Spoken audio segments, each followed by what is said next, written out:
안녕하세요. 일상 속에서 행복을 찾는 세잎클로버입니다. 세잎클로버의 꽃말은 행복이고 네잎클로버의 꽃말은 행운이라고 하는데요. 제가 하는 유튜브 영상이 여러분들의 삶에 행복을 가져다 드렸으면 좋겠습니다. 오늘의 주제는 슬기로운 육아생활입니다. 슬기로운 육아생활 하는 법 첫 번째, 희생은 당연한 것으로 여겨라입니다. 부모가 아이를 낳은 이상 아이가 자립하기 전까지는 부모의 책임이 있다고 생각해요. 그래서 아기가 유치원, 초중고, 학생 시기를 지날 때까지는 부모의 희생은 당연하고 필연적인 거예요. 내가 엄마로서, 아빠로서 아이가 필요한 게 있을 때 해주는 거예요. 왜 내가 해? 라고 하면 육아는 답이 없어요. 아이한테 100% 맞춰서 살라는 게 아니라 아이에게 꼭 필요한 의식주, 필요한 것들, 가르쳐야 하는 것들을 알려주면서 키워야 된다고 생각해요.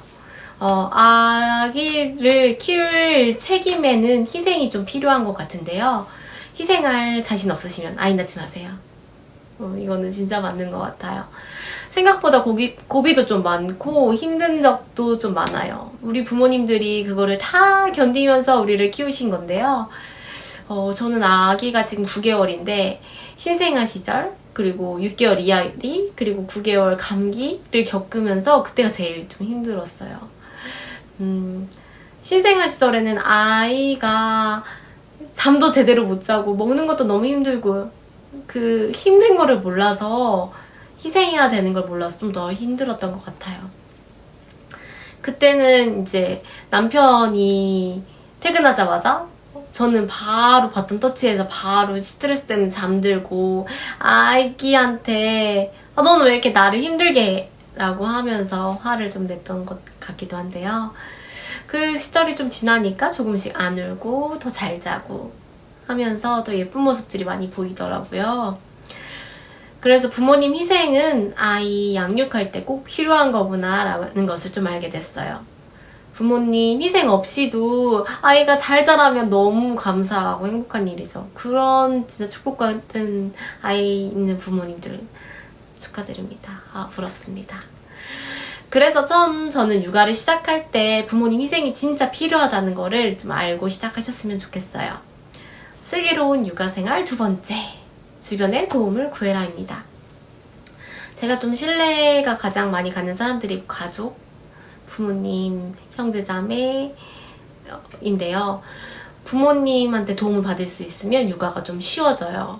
그래서 아기 키우는 선배들이 부모님 집 근처로 집을 구해라, 아니면 시댁 근처로 집을 구해라, 아기를 맡길 수밖에 없는 일들이 있다라고 막 조언을 해주셨었는데요.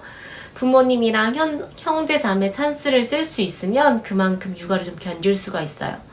한 달에 한 번만 봐주셔도 그 시간 동안 엄마 아빠가 체력적으로나 아니면 심적으로 좀 회복하는 시간을 쓸 수 있어요. 그리고 육아 선배들한테 육아 도움을 받거나 물품을 받거나 조언을 드는 것도 도움을 구하는 거죠. 아이를 키워봤던 유경험자라서 각 시기마다 발생할 수 있는 문제들에 대해서 좀 알고 있으시고 어떻게 해결해야 하는지도 좀 알고 있어서 도움이 되더라고요.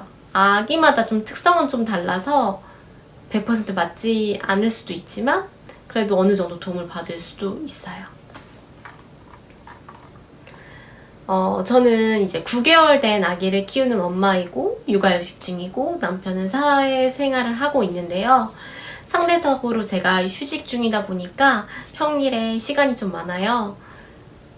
그러면 그동안 제가 아이 일도 해야 되고 그리고 집안일도 해야 되고 그러다 보니까 저는 지치더라고요.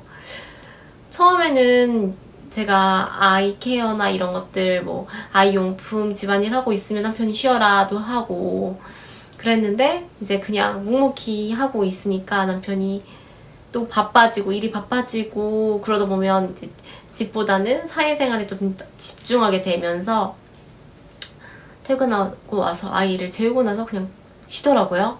저는 계속 뭔가를 하고 있는데 그래서 좀 사실 서운했어요. 그래서 남편한테 얘기했어요. 저는 젖병 세척이랑 아기 뭐 설거지 같은 걸 할 때니까 남편은 아기 매트랑 장난감 소독을 해주라. 그렇게 말을 하니까 남편이 또 해주더라고요. 그렇게 주변에 도움을 구하셔야 돼요. 아기가 새벽에 깨서 너무 안 잘 때는 사실 남편이 출근하는데도 불구하고 남편이랑 재우기 바톤 터치 해가지고 남편이 재우고 출근하고 이러기도 했어요. 도움을 좀 구하면 육아가 쉬워지더라고요. 말 안 하면 진짜 모릅니다. 슬기로운 육아 생활하는 법 3번째. 육아 친구를 만들어라입니다. 내향형 성격이고 혼자 있는 것을 좋아하는 사람들이면 물론 예외일 수 있어요. 하지만은 저처럼 사회생활도 했었고 사람 만나는 것을 좋아했던 사람들은 육아 친구가 있으면 진짜 도움이 많이 되더라고요. 제 주변 친구들은 일찍 결혼해서 아기가 벌써 유치원 다니는 친구도 있고 아니면 아직 아이를 안 낳은 친구들이라서 제 주변에는 이제 공동 육아할 친구들이 없었어요. 그래서 제가 이번에 이사를 하면서 그 주변으로 아기 또래 엄마들과 좀 친해졌고 그리고 문센 다니면서 이제 또 친해지기도 하고 이렇게 됐는데요.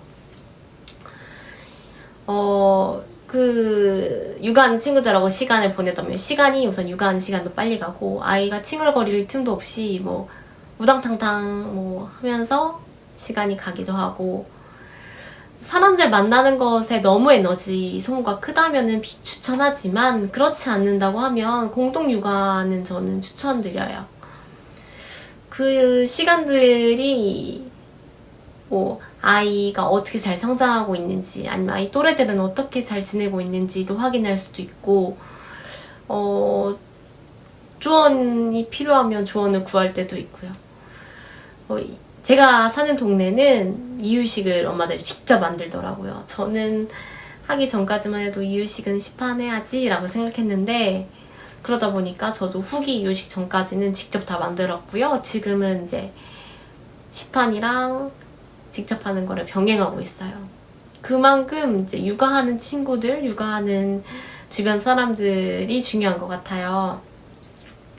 그리고 이제 아기도 친구들을 만나면서 알게 모르게 좀 배우는 것도 있고 느끼는 것도 있을 것 같아요. 확실히 애들을 만나고 나면 좀 달라지는 게 있더라고요. 지금까지 슬기로운 육아생활 하는 법을 좀 살펴봤는데요. 제 이야기가 조금이라도 도움이 되셨다면 구독과 좋아요 부탁드립니다. 지금까지 행운만을 바라지 않고 매일의 행복을 찾는 세잎클로버였습니다. 감사합니다.